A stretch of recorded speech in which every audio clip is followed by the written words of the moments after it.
Being the mom of a teenager is hard enough, and they all struggle, but when you have a child who seems to be going through something more than the usual struggles, it's really hard and you feel powerless. You don't know how to help, you don't know how to fix them. As parents, we're used to being able to, pick up our kids and wipe their face or fix their owies, but when they get older and they struggle with real life stuff, it's really hard.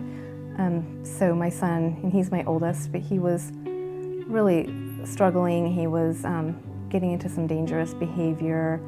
He seemed to always struggle to feel like he belonged, but at the same time he was very outgoing, very talented, very handsome, but for some reason he just never felt like he fit in. He was always a little anxious about new situations, and it didn't make any sense to us. He dated girls as a teenager. He was the guy everybody wanted to go out with. He was really fun, really funny. But then when he was about 18, he started using drugs, some hardcore drugs, and we were watching him just spiral. And we just didn't really know why. I had a suspicion that he might be gay, but he wouldn't really talk about it or admit it. And when he was mid-addiction, he came home one time and said, you know I'm gay, right? That was how he came out to us.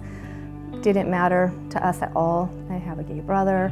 Our family is fine with that. But what it made me realize is how important his community was to him.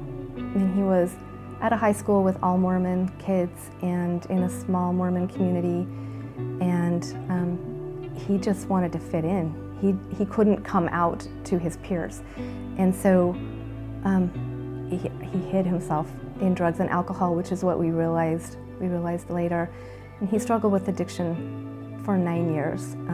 Really struggled, had good times and bad times. And when he was going through a particularly bad time, I was online on another Facebook group, and I was talking about, having a gay kid in the church, in the Mormon church, and another Mama Dragon reached out to me and said, "I have somewhere for you to be. We have a group for you," and added me to Mama Dragons. And that was in 2014. And a few months after that, my son Tyson entered rehab, got himself into rehab, and I felt so hopeful.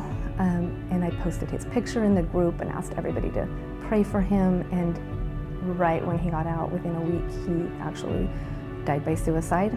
I kind of felt that coming for a long time, but we felt so hopeful at that time that he was going to be okay.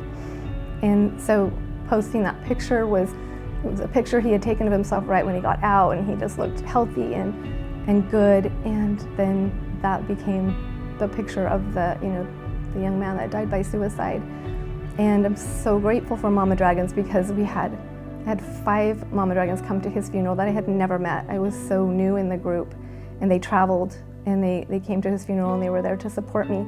And I had friends and family all around me, and those were the people at the funeral that meant the most to me, because I knew that they understood. I knew that they all have been there where they've been afraid that their child might die.